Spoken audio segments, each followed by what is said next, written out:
warahmatullahi wabarakatuh.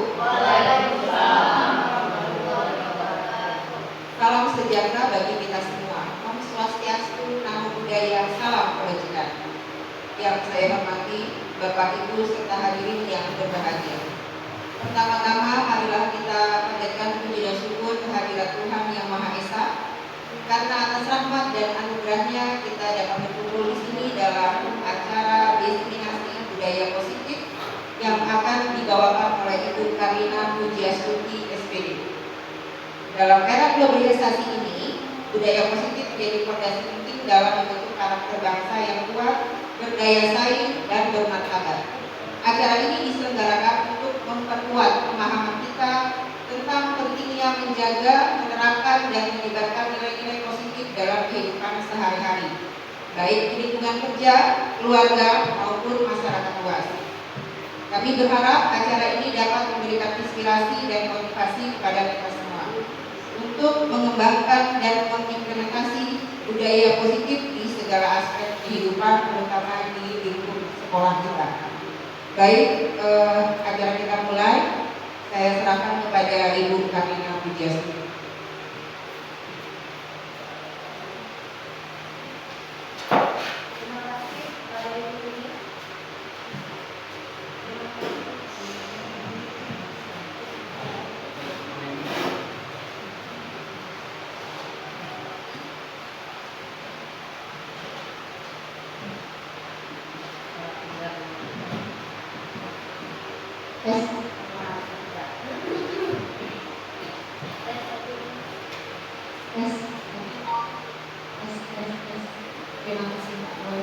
Terima kasih kepada Ibu Rini atas pembukaannya.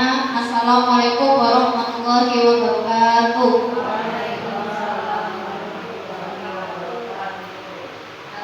Saya ucapkan selamat siang Ibu Setri.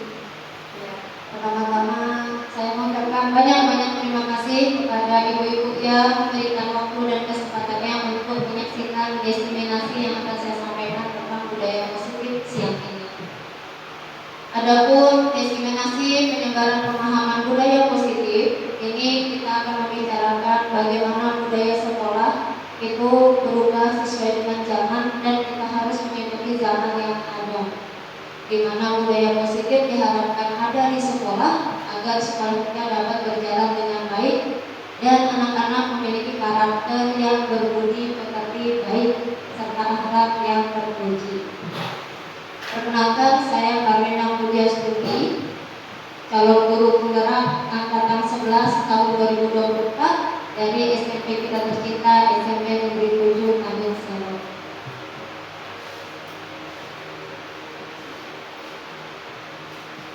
Adapun saya perkenalkan, selama saya pendidikan saya didampingi oleh seorang fasilitator bernama Bapak Firmansyah dengan pengajar praktik saya bernama Ibu Puji Rahayu SPD.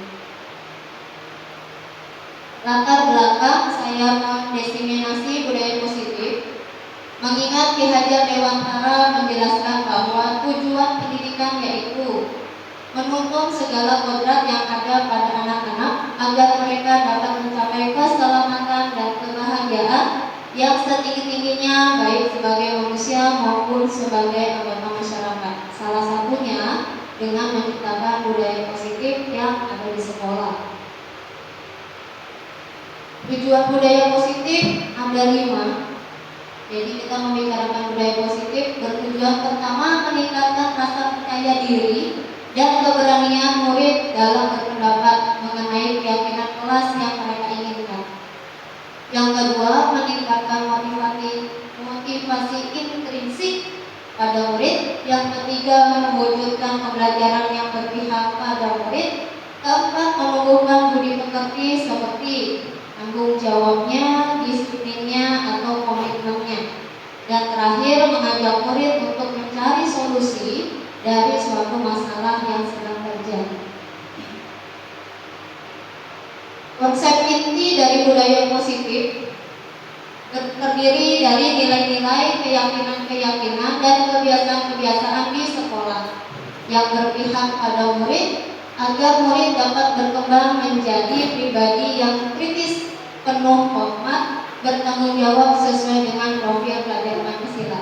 Di mana kita tahu Bapak Ibu ya, profil pelajar Pancasila terdiri atas 6 profil dan budaya positif diangkat menjadi 7 bagian inti pembelajaran. Pertama ada perubahan paradigma belajar, kedua disiplin positif, ketiga motivasi perilaku manusia, keempat kebutuhan dasar, kelima posisi kontrol restitusi, keenam keyakinan kelas, dan terakhir segitiga restitusi.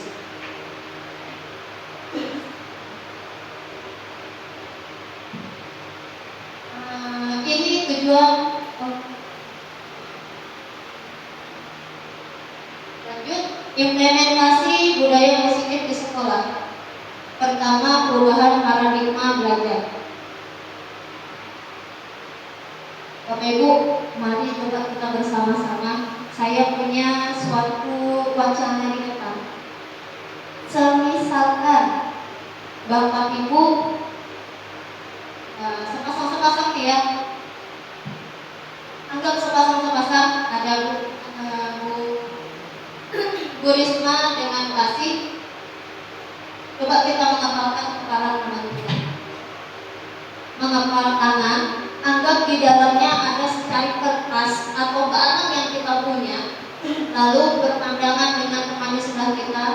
Pertanyaannya, mau nggak kita membuka barang secari kertas yang kita sembunyikan kepada orang yang ada di sebelah kita? Sedangkan teman yang ada di sebelah kita boleh meminta, memaksa, menghardik, merayu, apapun cara yang dilakukan agar tangan Bapak Ibu terbuka. Sekiranya memandang dengan yang di sebelahnya dalam hati saja, mau nggak kasih lihat? Apa butuh sesuatu yang usahanya besar sekali supaya mau ini yang saya punya? Atau dalam hati, kasih nggak ya, kasih nggak ya? Nggak usah lah, rayu dulu saya. Ayo. Perubahan paradigma belajar Bapak Ibu. Kita itu dulu adalah guru yang selalu berpusat pada murid. Dulu kita adalah pusat bagi segala murid yang belajar. Kita adalah tonggak pintarnya anak-anak. Tapi zaman sekarang kita yang harus berpusat pada murid untuk memberikan pelayanan dalam pendidikan. Maka perubahan paradigma yang dahulu teacher center harus kita agak sedikit berubah menjadi ke student center agar anak-anak itu menjadi fokus utama dalam pembelajaran kita. Buka hati kita, lihat sekitar kita, dan berikan kepada mereka ini loh. Kita memberikan wawasan dan mereka lah subjek kita dalam berpendidikan. Pembelajaran sudah boleh buka.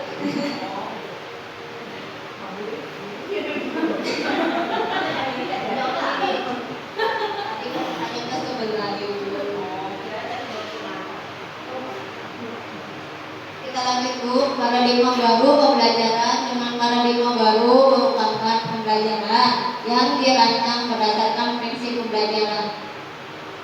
Prinsip pembelajaran yang berdiferensiasi yang kita lakukan sehingga murid dapat belajar sesuai dengan kebutuhan berdasarkan tahap perkembangannya sesuai dengan teori psikologi modern untuk mewujudkan profil pelajar Pancasila. Ada 6 profil pelajar Pancasila itu ya.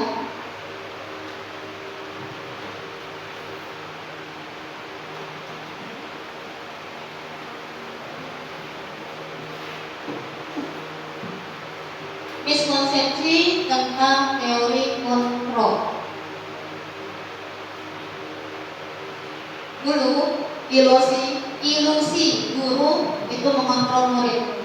Ilusi bahwa kritik dan membuat orang merasa bersalah dapat menguatkan karakter seseorang. Ilusi bahwa semua penguat positif, efektif, dan bermanfaat. Ilusi bahwa orang dewasa memiliki hak untuk memaksa. Ini adalah teori kontrol yang sering ada di benak kita, bahwa kita sebagai orang dewasa bisa mengontrol orang lain, bahwa anak-anak bisa kita kontrol dan bisa mengubah perasaan orang lain semua. Padahal perubahan paradigma itu tidak seperti itu pada saat ini. Kita mencoba mengubah orang agar berpandangan sama dengan kita. Teori kontrolnya adalah kita berusaha memahami pandangan orang lain tentang dunia.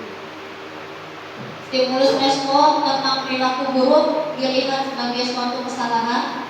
Teori kontrol pilihan itu bisa memunculkan semua perilaku memiliki tujuan. Orang lain bisa mengontrol saya, padahal kita tahu hanya kita yang bisa mengontrol diri kita sendiri, tidak bisa dikontrol oleh orang lain, meskipun dia adalah seorang guru. Lalu pemaksaan pada saat rujukan gagal, sebaiknya dilakukan kolaborasi dan konsensus menciptakan pilihan-pilihan baru. Dan terakhir, model berpikir menang atau kalah, yang sekarang itu adalah model berpikir menang. Yang kedua, disiplin positif. Disiplin positif berasal dari kata disiplina, yang artinya belajar. Disiplin mengacu pada prinsip diri yang memiliki tanggung jawab terhadap apa yang dilakukan berdasarkan nilai-nilai yang diyakini. Disiplin positif merupakan salah satu cara penerapan disiplin yang bertujuan untuk menumbuhkan kesadaran serta memberdayakan murid tanpa imbalan, penghargaan, ancaman, ataupun hukuman. Jadi pembiasaan disiplin positif sebagai pendidik adalah menciptakan murid yang memiliki disiplin diri, sehingga bisa mengacu pada karakter perilaku mereka yang lebih baik. Nilai kebajikan. Secara universal, nilai kebajikan adalah sifat positif manusia. Menurut Dr. William Glasser pada teori kontrol tahun 1984. Setiap perilaku perbuatan memiliki suatu tujuan. Dengan mengaitkan nilai-nilai kebajikan yang diyakini seseorang, maka motivasi intrinsiknya akan terbangun sehingga menggerakkan motivasi di dalam untuk mencapai tujuan mulia yang diinginkan. Menurut Dian Gossen 1998, nilai kebajikan yang kita harap dimiliki oleh anak tetap kembali ke 6 profil pelajar Pancasila. Ada beriman, bertakwa kepada Tuhan Yang Maha Esa dan berakhlak mulia. Profil kedua mandiri, profil ketiga bernalar kritis, keempat kebinekaan global, bergotong royong, dan terakhir kreatif yang diharapkan ada pada anak-anak. Ketiga, motivasi perilaku manusia. Motivasi terbagi menjadi dua, ada dari eksternal dan ada dari internal. Motivasi eksternal antara lain untuk menghindari ketidaknyamanan atau hukuman. Biasanya adalah motivasi yang kita dapatkan dari luar. Contohnya, apa yang terjadi apabila saya tidak melakukannya. Ingat Bapak Ibu, kadang kita melakukan sesuatu kegiatan itu harus atau berdasarkan motivasi dari luar. Contoh, Bapak Ibu ada di sini, motivasi yang ada kenapa Bapak Ibu di sini bisa dari luar, bisa dari saya yang mengundang, yang meminta Bapak Ibu membantu dalam berpartisipasi, atau dari dalam diri, motivasi internal bahwa Ibu ingin mengetahui tentang budaya positif yang sedang saya lakukan. Kurang lebih seperti itu. Teori motivasi ada 3, untuk menghindari ketidaknyamanan atau hukuman, kedua mendapatkan imbalan dari orang lain atau institusi, dan ketiga untuk menghargai diri sendiri. Merdeka. Merdeka menurut Ki Hajar Dewantara artinya tidak hanya terlepas dari perintah, akan akan tetapi juga cakap dalam memerintah untuk diri sendiri. Bapak Ibu tahu istilah dihukum oleh penghargaan? Pernah tidak kita dihukum karena penghargaan? Silakan Ibu. Bu ini pernah nggak dihukum oleh penghargaan? Belum. Kayaknya pernah.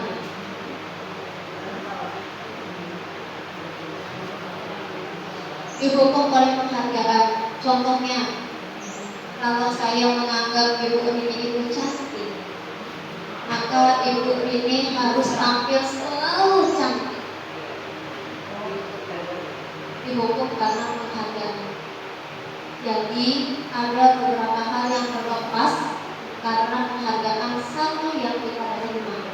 Apakah kita jadi lepas waktu, lepas aktivitas-aktivitas yang seharusnya bisa kita lakukan, tapi karena ada tuntutan penghargaan terhadap diri, jadi melepaskan semua itu karena kita mau melaksanakan penghargaan yang kita terima. Bapak Ibu mungkin ada yang juara satu dulu waktu di sekolah, itu adalah suatu penghargaan. Tapi bagaimana penghargaan itu menjadi hukuman untuk diri sendiri, karena saat anak-anak lain mandi di sungai, jalan ke pasar sama orang tuanya, di hari Minggu malah dia sibuk belajar untuk pelajaran hari Senin yang akan dia jalankan. Ini salah satu istilah dihukum oleh penghargaan. Penghargaan dapat menurunkan kualitas, penghargaan mematikan kreativitas, dan penghargaan juga dapat merusak hubungan. Dihukum oleh penghargaan. Nah, ini ada beberapa cerita. Menurut Bapak Ibu, kategori apa? Hukuman atau konsekuensi? Pertama, mencatat 100 kali di dalam buku kalimat "saya tidak akan terlambat lagi karena terlambat sekolah", termasuk hukuman atau konsekuensi? Hukuman? Konsekuensi? Nanti kita lihat. Nomor 2, lari mengelilingi lapangan basket 2 kali karena terlambat hadir di sekolah. Apakah itu suatu konsekuensi atau hukuman? Konsekuensi. Ketiga, murid diminta untuk push up 15 kali karena tidak menggunakan masker ke sekolah. Hukuman. Oke, coba keempat, menggantikan kertas tugas teman yang telah dicoret. Konsekuensi. Oke, kita coba membersihkan tumpahan air di meja karena tersenggol pada saat belajar. Ada konsekuensi. Murid disuruh untuk mengenakan sepatu seharian di sekolah karena tidak mengenakan sepatu hitam. Hukuman. Lari mengelilingi lapangan basket 2 kali karena terlambat 10 menit untuk pelajaran PJOK.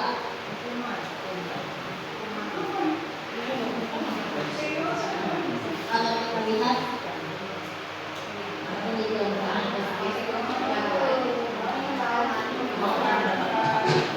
satu deh terakhir. Jadi di sini pada jawab hukuman. Kalau kita lihat Ibu Bapak, lari mengelilingi lapangan basket 2 kali karena terlambat 10 menit untuk mapel PJOK. Kenapa bukan merupakan hukuman? Karena memang mapel PJOK sama suruh terlambat. Jadi hukum PJOK pun sekalian dia keliling lapangan untuk pemanasan. Kurang lebih begitu Ibu ya. Nah, kalau seandainya mencatat 100 kali pada yang pertama, saya tidak akan terlambat lagi, itu bukan konsekuensi, karena tidak ada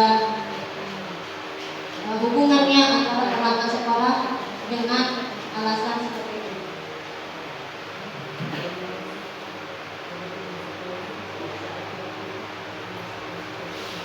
Perbedaan antara hukuman dan konsekuensi. Biasanya hukuman itu sesuatu yang menyakitkan dan harus terjadi. Kalau konsekuensi sesuatu yang harus terjadi. Kayak tadi misalnya lari 10 menit karena terlambat PDOK ya harus lari. Tapi itu bukan sesuatu yang menyakitkan karena masih berhubungan sama PDOK. Kedua, hukuman membuat anak sakit baik fisik maupun hati untuk jangka waktu yang lama. Hati-hati Bapak Ibu, kita adalah guru yang sadar tak sadar kadang menyakiti anak didik kita dan itu lama diingat. Konsekuensi membuat anak merasa tidak nyaman dalam jangka waktu yang pendek saja. Mungkin setelah dihukum, jam istirahat ketemu masih bilang itu ini, itu. Tapi kalau anak yang sudah mendendam karena terlalu sakit hati, berarti kita memberikan hukuman yang mengenai hati dan itu lama banget. Kita akan diingat. Ketiga, anak membenci kedisiplinan. Biasanya dampak dari hukuman, tetapi kalau konsekuensi, anak jadi lebih menghargai apa itu disiplin sekolah. Keempat, hukuman itu biasanya berupa paksaan, tetapi konsekuensi berupa stimulus atau tanggapan. Hukuman juga mendorong anak menyakiti diri sendiri, padahal konsekuensi bisa mendorong anak agar lebih mudah dalam penyesuaian diri. Konsep diri menjadi buruk jika kita sering menghukum anak, sedangkan konsep diri menjadi lebih baik karena anak memahami tentang arti konsekuensi. Anak belajar untuk menyembunyikan kesalahan supaya tidak mendapat hukuman, tetapi dengan pembelajaran konsekuensi, anak belajar untuk mematuhi peraturan yang ada. Terakhir, dengan hukuman ada rasa marah, rasa bersalah, dipermalukan, bahkan rasa tidak dihargai oleh orang lain karena menerima hukuman. Tapi pada konsekuensi, kita tidak membuat anak kehilangan hak, anak menjadi dibuat yang nyaman, diasingkan untuk sementara atau memang yang tidak terlalu lama. Ini Bapak Ibu identitas gagal dan suksesnya suatu perbedaan antara hukuman dan disiplin kelas. Saya baca hanya sedikit ya Bu. Identitas gagal jika sesuatu yang menyakitkan harus terjadi, itu dikenal dengan hukuman. Namun dikatakan identitas sukses jika konsekuensi yang dijalankan adalah hal yang harus terjadi. Perbaikan atau restitusinya adalah restitusinya berupa pilihan. Kebutuhan dasar. Kebutuhan dasar manusia adalah segala sesuatu yang kita lakukan untuk mendapatkan apa yang kita inginkan. Seluruh tindakan yang kita lakukan memiliki tujuan tertentu pastinya, dan semua usaha terbaik yang kita lakukan dalam rangka agar kebutuhan dasar terpenuhi dengan baik. Kebutuhan dasar manusia itu ada 5. Pertama, kebutuhan bertahan hidup. Kebutuhan bertahan hidup itu isinya apa? Makan, pakaian, tempat tinggal, keamanan, kesehatan. Lalu ada kebutuhan dasar manusia, yaitu kebutuhan rasa sayang dan diterima. Apa itu? Rasa diperdulikan oleh sesama. Bagaimana dengan kebutuhan dasar tentang penguasaan? Biasanya berkaitan tentang harga diri. Keinginan untuk dianggap memimpin sesuatu, baik itu golongan, berprestasi dan diakui. Kebebasan manusia antara lain adalah kebutuhan dasar manusia antara lain adalah kebebasan. Kita pasti ingin mandiri, lalu memiliki hak untuk melakukan pilihan, dan yang terakhir kebutuhan dasar kita pasti ada dalam bentuk kesenangan. Apakah itu bermain, umur, antusias, dan tertawa. Kebutuhan kita sama seperti kebutuhan anak Bapak Ibu. Kadang mereka membuat masalah, sebenarnya masih ada kaitannya sama dasar kebutuhan yang mereka butuhkan. Bahkan kalau dia mengganggu temannya, pasti kebutuhannya ada di salah satu itu. anak yang iseng sama temannya, lempar pensil, ketek telinga, atau narik baju. Biasanya tentang tipe itu. Pembunuhan akan dasar kesenangan, dia butuh itu. Dan Bapak Ibu yang suka mendapatkan anak yang butuh perhatian, kemungkinan mereka butuh kasih sayang di sekolah karena tidak didapatkan banyak di rumah. Posisi kontrol restitusi ada 5, yaitu menghukum, membuat rasa bersalah, teman, pemantau, dan manajer. Jika anak berbuat salah, posisi manakah yang sebaiknya kita lakukan? Apakah kita sebagai guru yang menjadi guru penghukum, guru membuat rasa bersalah pada anak, atau kita menjadi teman dalam dia menyelesaikan masalah, menjadi pemantau permasalahan apa yang dia lakukan, atau yang terakhir kita menjadi manajer dalam controlling kita di sekolah. Yang pertama, kalau kita tipe guru yang menghukum, seseorang penghukum bisa menggunakan fisik maupun verbal, menyakiti seseorang. Dari katanya dihukum tidak hanya dari fisik, dari verbal pun kita bisa menyakiti orang. Bapak Ibu, orang yang menjalankan posisi penghukum senantiasa mengatakan bahwa mereka memerlukan sistem atau alat guna menekan anak lebih dalam lagi. Ini tipe guru yang menghukum. Dan apakah kita sebagai seorang pendidik adalah tipe penghukum? Yang biasanya dikatakan tipe penghukum adalah patuhi aturan saya ya, awas kalau. Kedua, kamu selalu saja salah, kapan kamu benarnya? Ketiga, selalu saja kamu yang terakhir selesai. Ini adalah guru tipe penghukum. Dan controlling kita sebagai guru penghukum itu bisa membuat anak jauh dari kita. Guru tipe penghukum senantiasa percaya bahwa hanya ada satu cara agar pembelajaran bisa berhasil, yaitu cara dia, cara si tipe penghukum. Kedua, apakah kita tergolong ini? Membuat orang merasa bersalah. Posisi ini guru akan bersuara lembut, membuat rasa bersalah menggunakan keheningan yang membuat orang lain merasa tidak nyaman atau bersalah dan merasa rendah diri. Kata-kata yang biasanya dikeluarkan, ibu akan sangat kecewa sekali loh sama kamu. Kecewa ibu sama kamu. Itu tipe controlling orang yang membuat orang lain selalu merasa bersalah. Atau berapa kali Bapak harus kasih tahu kamu? Berapa kali? Harus berapa kali?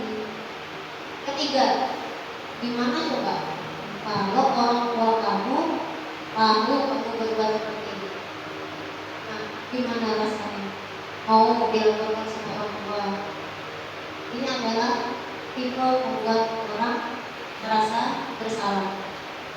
Ketiga, apakah kita adalah guru pada posisi teman? Guru pada posisi ini tidak menyakiti murid, namun akan tetap berupaya mengontrol murid melalui persuasi. Posisi teman pada guru bisa positif, tapi juga bisa berdampak negatif. Positif di sini berupa hubungan baik antara guru dengan murid. Posisi teman menggunakan hubungan baik dan humor untuk mempengaruhi seseorang. Tetapi berlaku negatif, jika guru tersebut tidak membantu, maka murid akan berkata, saya pikir itu teman saya, dan akhirnya dia kecewa. Murid merasa dikecewakan dan tidak mau lagi berusaha karena menganggap kita sebagai teman. Hal ini mungkin akan timbul saat murid yang bertindak untuk guru tertentu saja, tidak untuk semua guru. Jadi gurunya itu saja yang dianggap sebagai teman. Saat gurunya berubah, maka dia tidak mau dengan guru yang lain. Controlling keempat namanya pemantau, Bapak Ibu. Pemantau itu kan mengawasi ya. Pada posisi ini kita bertanggung jawab atas perilaku orang yang kita awasi. Posisi pemantau akan melihat berdasarkan peraturan dan konsekuensi yang berlaku pada suatu sekolah. Pertanyaan yang sering diajukan oleh guru pada posisi pemantau adalah, kamu melakukan ini peraturannya apa? Akan disesuaikan. Kedua, apa yang telah kamu lakukan? Paham tidak apa yang kamu lakukan? Ketiga, ayo sanksi dan konsekuensinya kira-kira apa? Kalau guru yang dibekal seperti ini, dia adalah guru tipe mengawasi atau memantau. Terakhir, ini adalah manajer. Manajer adalah posisi di mana guru berbuat sesuatu bersama dengan murid, mempersilahkan murid mempertanggungjawabkan perilakunya, mendukung murid agar dapat memenuhi solusi atas permasalahannya sendiri. Biasanya seorang manajer memiliki keterampilan bisa di posisi teman, bisa di posisi pemantau, dan dengan demikian bisa jadi di waktu-waktu kembali ke dua posisi yang diperlukan. Bapak Ibu, Ibu-ibu, bapaknya sudah menghilang. Ibu-ibu, kita di posisi mana yuk? Banyak selama di sekolah. Apakah kita di posisi penghukum selama ini? Kamu yang asik sini. Apakah kita di posisi teman? Hati-hati, posisi teman biasanya banyak anak yang akan mendengar, tetapi saat kita menegakkan sesuatu yang kurang lurus, mereka akan menganggap, ibu tidak biasa, kita tidak teman. Ini manajer. Intinya, dalam praktik penerapan disiplin, kita sebaiknya ada di antara posisi teman dan pemantau, karena murid yang ditangani belum siap. Jika diajak berdiskusi atau diundang melakukan restitusi masih belum mampu, maka dia akan di posisi teman atau pemantau saja. Tapi kalau sudah bisa diajak restitusi bersama, sebaiknya kita menggunakan posisi manajer, karena posisi manajer adalah posisi yang terbaik dalam controlling siswa. Terakhir, belum satu sebelum terakhir, keyakinan kelas. Nah, kita lihat kelas. Sudah ada keyakinan kelas di belakang sana. Alhamdulillah. Ya, ada keyakinan kelas di belakang sana. Keyakinan kelas yang dibuat bersama dari guru wali kelas dengan anak siswanya. Pertanyaannya, kenapa kita buat keyakinan kelas sama anak-anak dan bukan tentang peraturan kelas? Ibu Lela, Ibu sudah buat keyakinan kelas di kelas Ibu?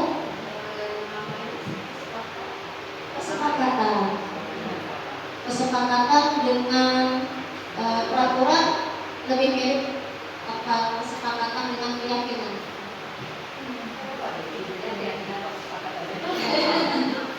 Tapi itu kan buat seperti misalnya saya menyampaikan ini kira-kira dokter bisa kita misalnya ada satu nih misalnya datang ke waktu dari waktu itu kesepakatan gimana menurut kalian, oke bu sepakat gitu kan. Nah, terus ada sedikit konsekuensinya, jadi ada kalau di kelas saya sih ada konsekuensinya dari kesepakatan sama ya. Kesepakatan itu tuh namanya keyakinan kelas. Keyakinan kelas judulnya. Benar. Jadi sebenarnya kesepakatan sama keyakinan kelas yang disampaikan itu betul, karena kesepakatan kita bersama. Kalau peraturan itu bukan keyakinan hasil bersama, tapi mereka mengikuti apa yang sudah disepakati bersama. Pembentukan keyakinan kelas itu tipikalnya adalah bersifat abstrak, berupa pernyataan secara secara universal, dibuat dalam kenyataan yang positif. Jadi bukan tidak boleh pindah tempat, bukan seperti itu keyakinan. Yang betul diubah dalam kalimat positif, duduklah sesuai dengan benang kelas yang telah dibuat. Betul Bu, itu namanya membuat pernyataan dalam bentuk positif. Alhamdulillah Bu, CGP 2025 itu bagus melihatnya. Sudah masuk ini promosi saya. Lanjut, biasanya kalimatnya pendek supaya mudah diingat. Kalau usamanya panjang ngalur ngidul, pendek jelas simple. Kelima, sesuai dengan kondisi kelas dan sekolah agar mudah diterapkan di sekolah. Terakhir, semua warga sekolah harus dilibatkan dalam pembangunan keyakinan kelas yang biasanya dibuat pada saat pertama kali di awal semester dimasuk sekolah. Ketujuh, segitiga restitusi. Nah, ini segitiga restitusi. Hal yang baru atau sudah sering didengar dan dilakukan Bapak Ibu? Baru dengar. Segitiga restitusi ini apa sih? Ini Bu, restitusi. Restitusi itu proses menciptakan kondisi bagi murid untuk memperbaiki kesalahan mereka, sehingga mereka bisa kembali kepada pokok mereka dengan karakter yang lebih kuat lagi. Ini namanya restitusi. Restitusi juga merupakan proses kolaboratif yang mengajarkan murid untuk mencari solusi dari masalah mereka sendiri dan membantu murid berpikir tentang orang seperti apa sih mereka nanti dan bagaimana mereka dapat memperlakukan diri orang lain. 9, ciri-ciri restitusi. Banyak ya Bapak Ibu.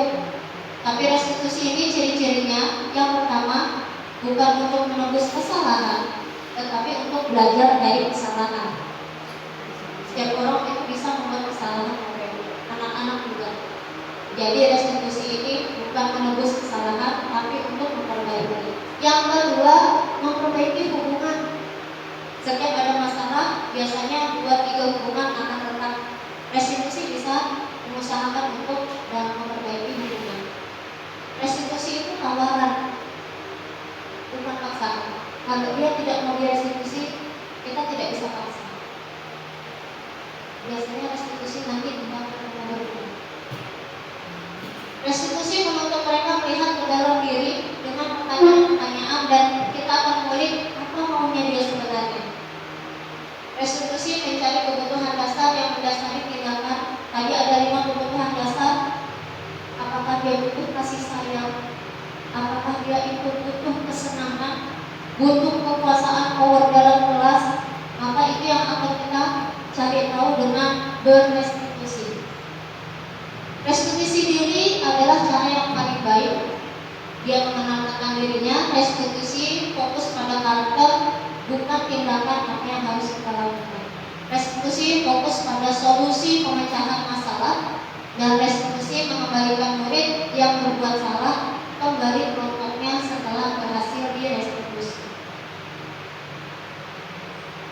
Restitusi itu gak banyak nampaknya Ibu Bapak, cuma 3. Disebut dengan segitiga restitusi. Yang pertama, yang kedua, yang ketiga. Nama 2, 3. Nama 2, 3. Ini segitiga restitusi. Kita jabarkan satu-satu Ibu.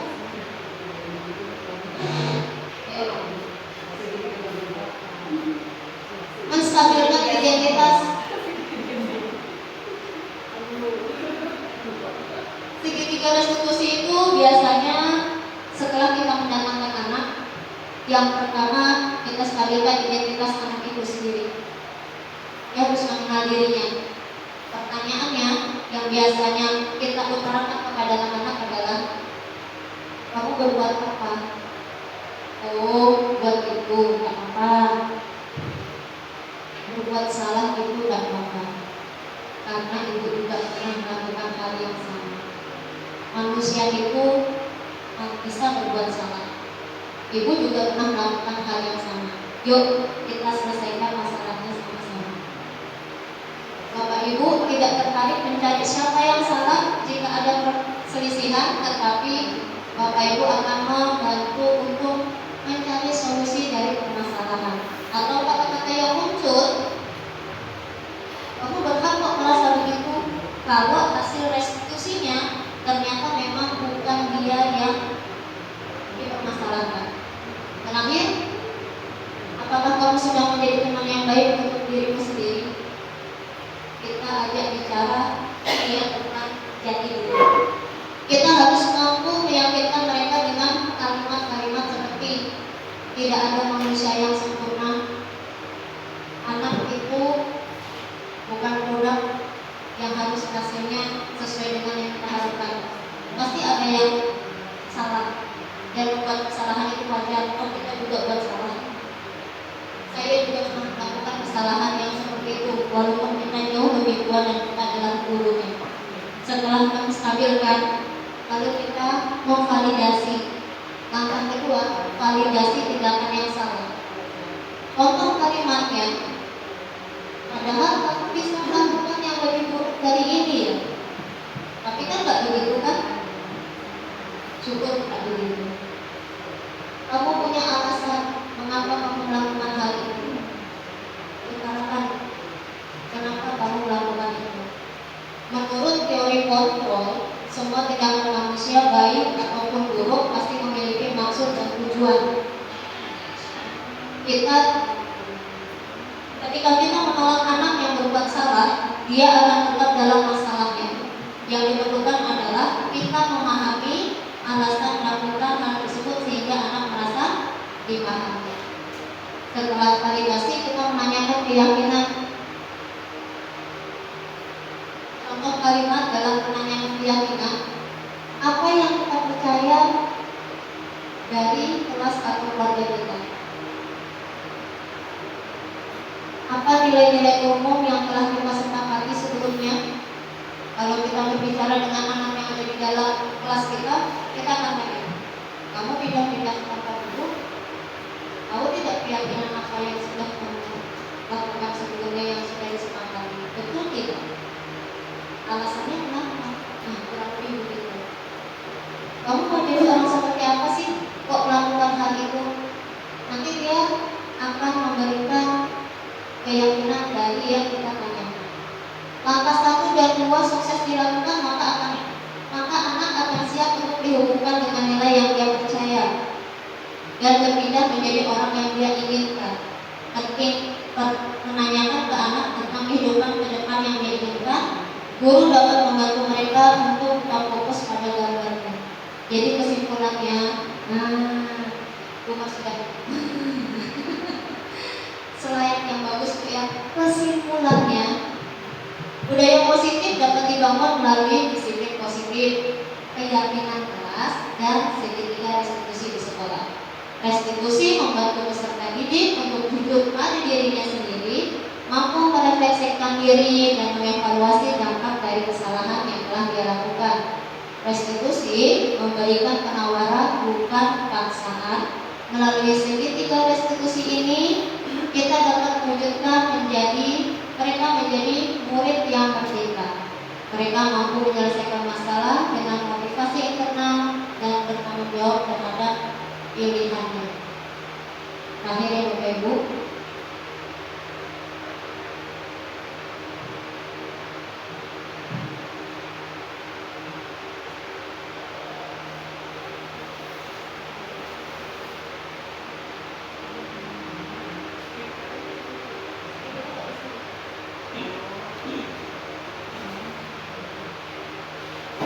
ini adalah kasus cara merestitusi siswa yang sedang bermasalah.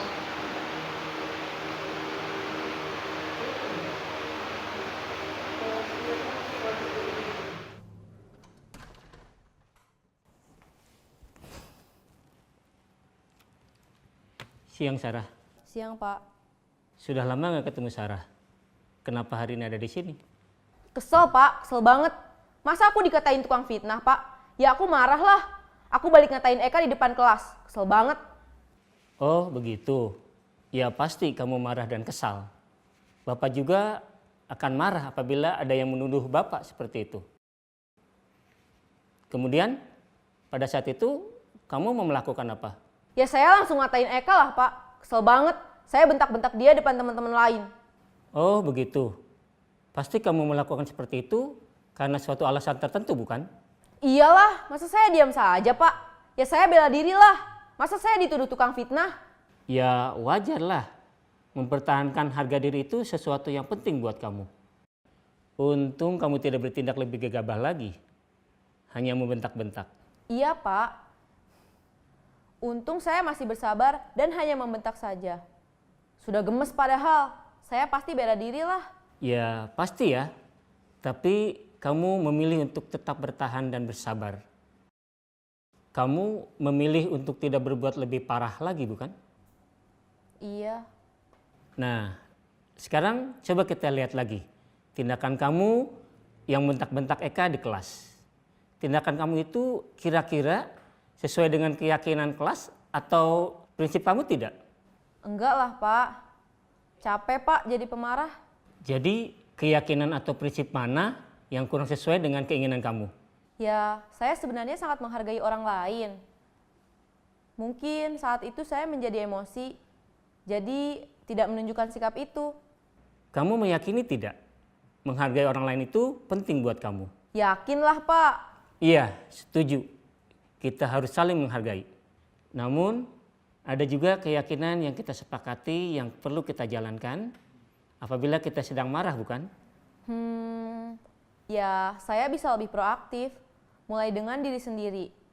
Saya bisa jadi lebih bersabar, mengambil waktu jeda untuk berpikir mau apa selanjutnya.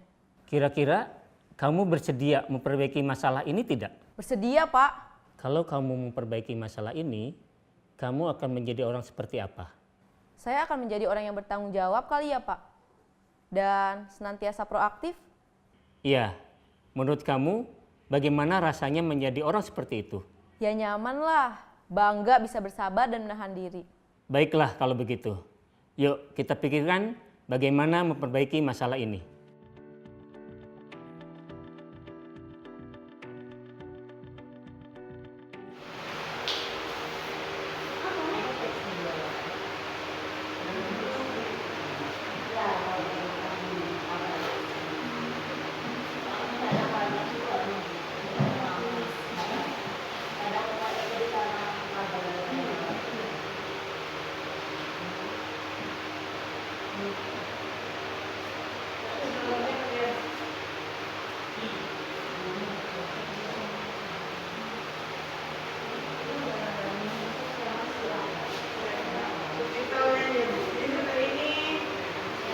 Jadi kita hari ini Bapak Ibu bergenerasi dan berimajinasi.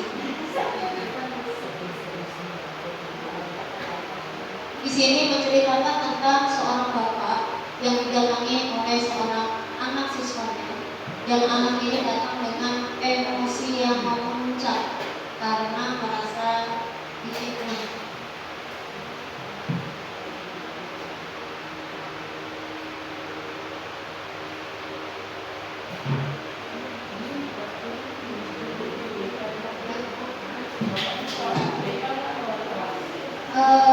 Tidak ada informasi apakah beliau wali kelas atau BK, tapi kalau anak yang datang ke kita boleh langsung ke wali kelas kan bisa juga ke BK. Jadi anak ini menceritakan, bahkan dengan emosi dia mengatakan dia membentak teman-temannya karena difitnah. Jadi restitusi yang dilakukan bapaknya menanyakan pertama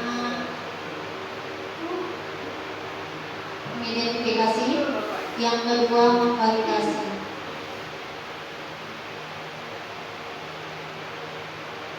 Sekarang kita coba lihat lagi tindakan yang kamu lakukan dengan membentak temanmu di kelas. Tindakan itu kira-kira sesuai tidak dengan keyakinan kelas atau prinsip kamu? Anak akan menjadi sadar dan menjawab, itu bukan keyakinan dia.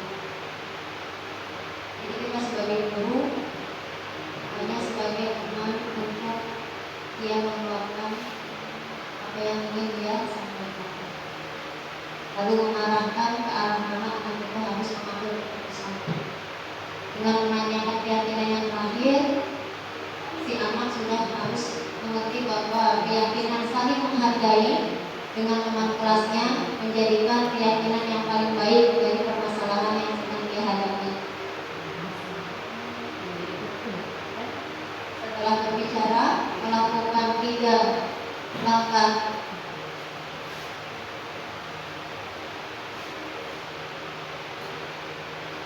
melakukan kegiatan 3 langkah restitusi, maka akhirnya si anak akan mencoba untuk memperbaiki apa yang harus dilakukan, bahkan terhadap orangnya yang tadi dia lupa tentang. Maaf ya Bapak Ibu, sudah dicoba, tidak ada suaranya.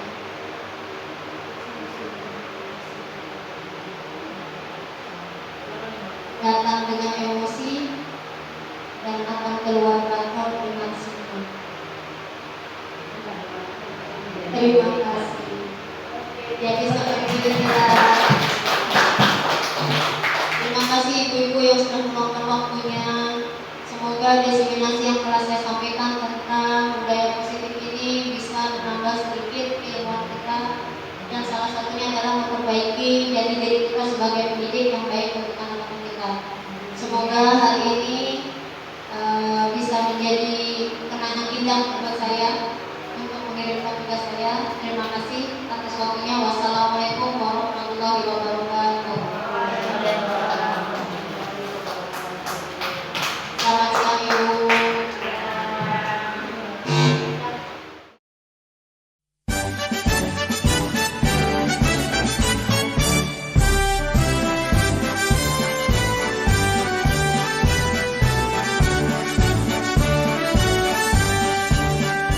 Bulatkan tekad, kuatkan hati, negeri ini memanggilmu kawan.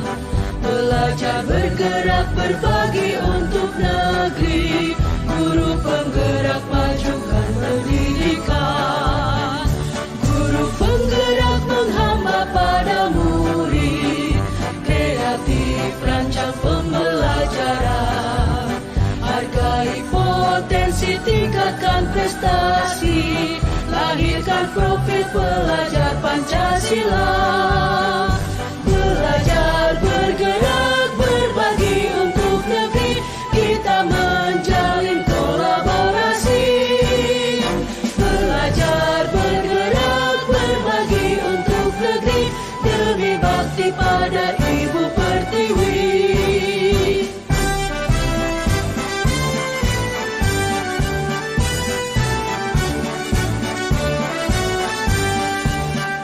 Bulatkan tekad, kuatkan hati, negeri ini memanggilmu kawan. Belajar, bergerak, berbagi untuk negeri, guru penggerak majukan pendidikan. Guru penggerak menghamba pada murid, kreatif rancang pembelajaran. Hargai potensi, tingkatkan prestasi, lahirkan profil pelajar Pancasila.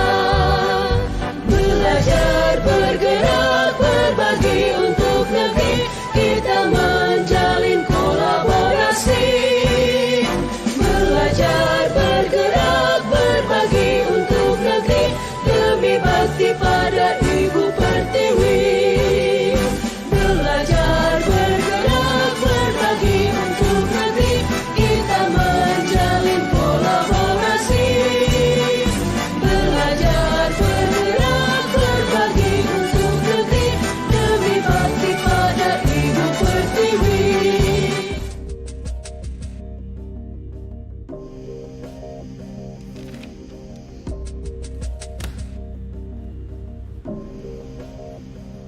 Naren! Sini kamu! Selamat pagi, Bu. Selalu terlambat. Kamu deh, pasti terlambat. Maaf, Bu. Saya... Apa? Apa coba? Alasan kamu apa lagi? Kapan sih kamu tidak terlambat? Malas sekali ya kamu jadi anak. Saya... Dasar pemalas. Gak kapok-kapok sih kamu. Sudah berapa kali terlambat? Sana, kamu keliling lapangan basket 2 kali. Kenapa saya harus keliling lapangan basket, Bu? Kenapa? Kamu mau lawan ibu? Berani-beraninya jawab. Sudah terlambat, masih berani jawab pula.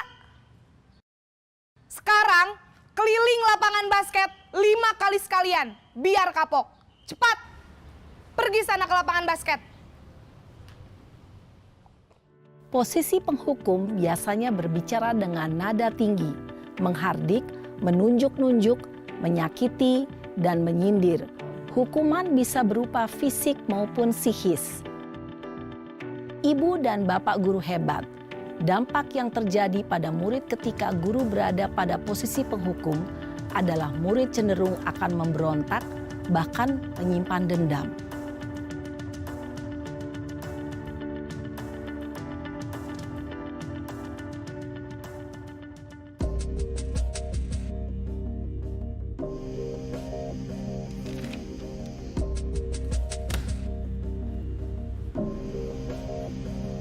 Naren!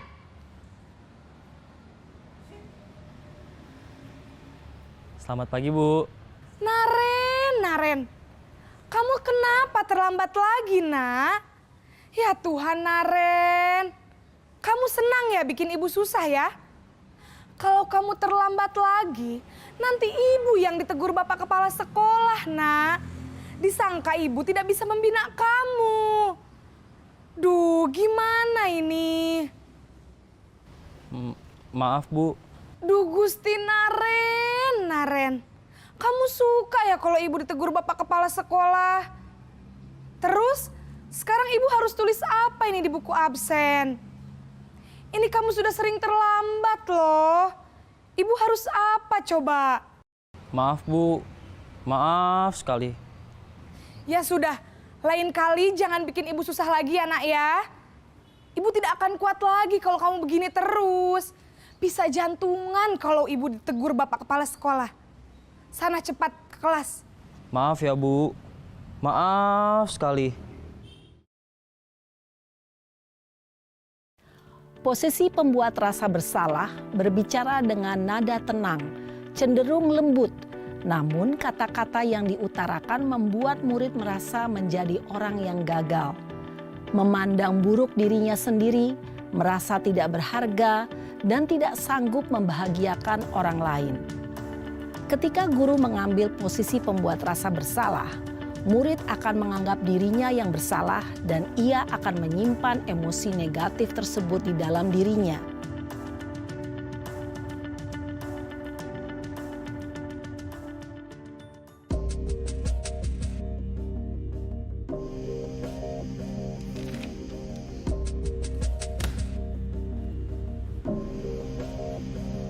Naren!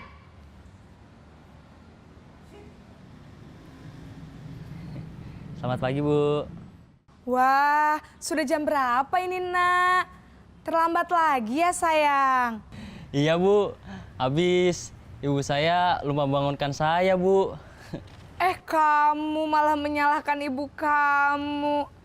Kamu bukannya anak yang larinya paling kenceng. Kok terlambat sih?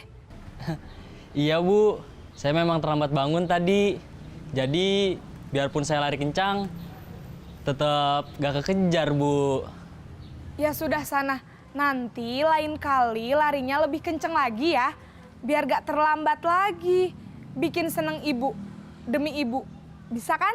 Bisa lah, Bu. Ya sudah sana masuk kelas. Ibu beresin urusan absen kamu.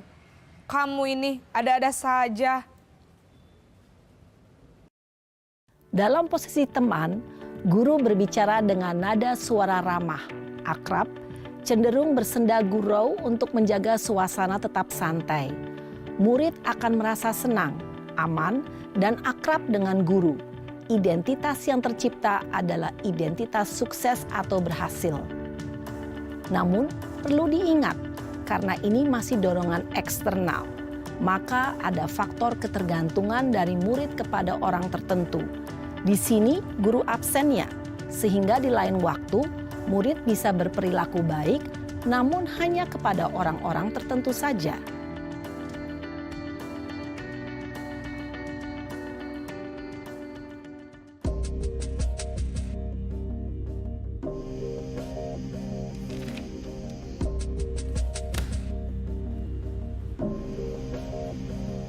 Naren!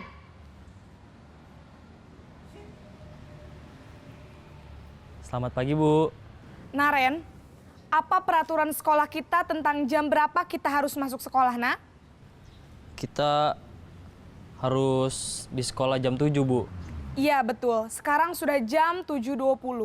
Naren sudah tahu konsekuensinya jika terlambat hadir. Paham, Bu. Saya harus tinggal kelas pas jam istirahat selama 20 menit.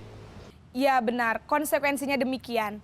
Jadi nanti jam 9.30 pas istirahat, kamu harus tinggal di kelas, kerjakan tugas tambahan untuk ketertinggalan kamu, ya? Baik, Bu. Posisi pemantau mengandalkan penghitungan atau data untuk mengontrol murid. Guru mengarahkan murid berdasarkan peraturan dan konsekuensi. Seorang pemantau menunjukkan bahasa tubuh dan ekspresi wajah yang datar dan cenderung formal.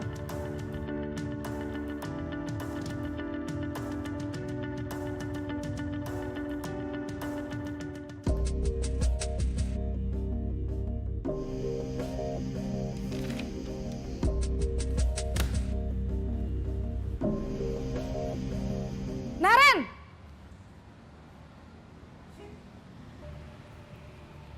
Selamat pagi, Bu. Selamat pagi, Naren. Maaf, Bu. Saya terlambat. Iya, sekolah masuknya jam 7, sekarang sudah jam 7.20. Jadi sekarang bagaimana ini, Naren? Maaf, Bu. Saya lupa setel alarm saya semalam. Baiklah, menurut kamu, keyakinan sekolah yang mana yang perlu kamu tingkatkan? Menghargai diri sendiri dan orang lain mungkin ya, Bu. Setuju. Jadi, apakah Naren meyakini prinsip saling menghormati tersebut? Iya, Bu. Saya meyakininya. Apakah Naren bersedia memperbaiki masalah keterlambatan ini? Bersedia, Bu. Bagaimana kamu akan perbaiki masalah keterlambatan ini? Saya akan coba untuk tidak lupa menyetel alarm saya, Bu. Baik, kalau Naren lupa menyetel alarm di rumah, ada orang yang kira-kira bisa bantu mengingatkan tidak? Ada, Bu. Kakak saya, Kak Ema. Ada lagi selain Kak Ema? Selain Kak Ema, ada ibu saya. Baik, jadi yang mengingatkan Naren adalah Kak Ema dan ibu kamu ya? Kira-kira akan mulai setel alarm kapan nih, Naren? Setelah pulang sekolah, akan segera saya lakukan. Baik, jadi Naren akan setel alarm untuk bangun besok pagi dan akan diingatkan oleh kakak dan ibunda Naren ya.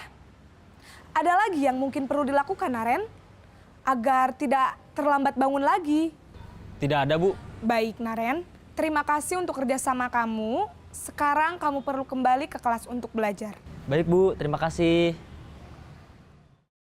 Posisi manajer adalah posisi kontrol yang disarankan untuk membimbing murid memiliki sikap disiplin yang positif, yaitu murid yang mandiri, bertanggung jawab, dan dapat memecahkan masalah. Tujuan dari posisi ini adalah agar murid dapat berefleksi atas tindakannya. Guru akan dengan tulus memberikan pertanyaan-pertanyaan bermakna, sehingga membuat murid dapat belajar dari kesalahannya dan mencari sebuah solusi untuk menyelesaikannya.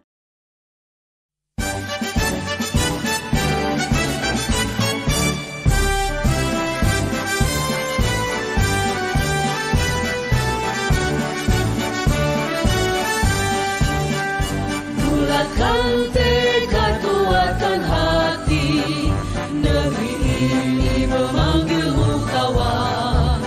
Belajar bergerak berbagi untuk negeri, guru penggerak majukan pendidikan. Guru penggerak menghamba pada murid, kreatif rancang pembelajaran. Hargai potensi, tingkatkan prestasi, melahirkan profil pelajar Pancasila. Belajar, bergerak, berbagi untuk negeri, kita menjalin kolaborasi.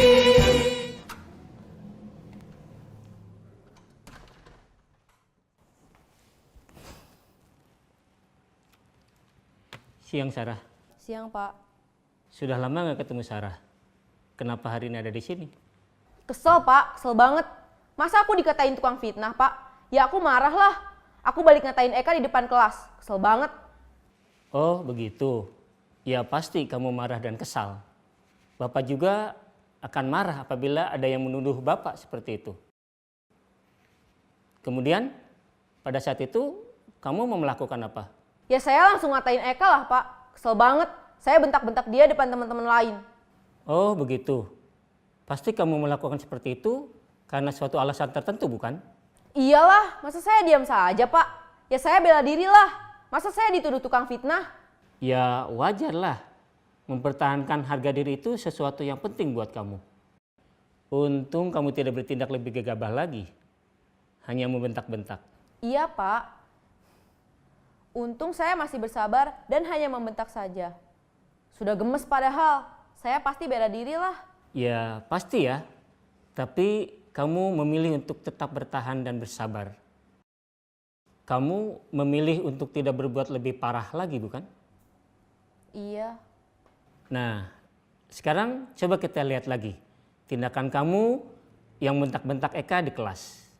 Tindakan kamu itu kira-kira sesuai dengan keyakinan kelas atau prinsip kamu tidak? Enggak lah, Pak. Capek, Pak, jadi pemarah. Jadi keyakinan atau prinsip mana yang kurang sesuai dengan keinginan kamu? Ya, saya sebenarnya sangat menghargai orang lain. Mungkin saat itu saya menjadi emosi, jadi tidak menunjukkan sikap itu. Kamu meyakini tidak? Menghargai orang lain itu penting buat kamu. Yakinlah, Pak. Iya, setuju. Kita harus saling menghargai.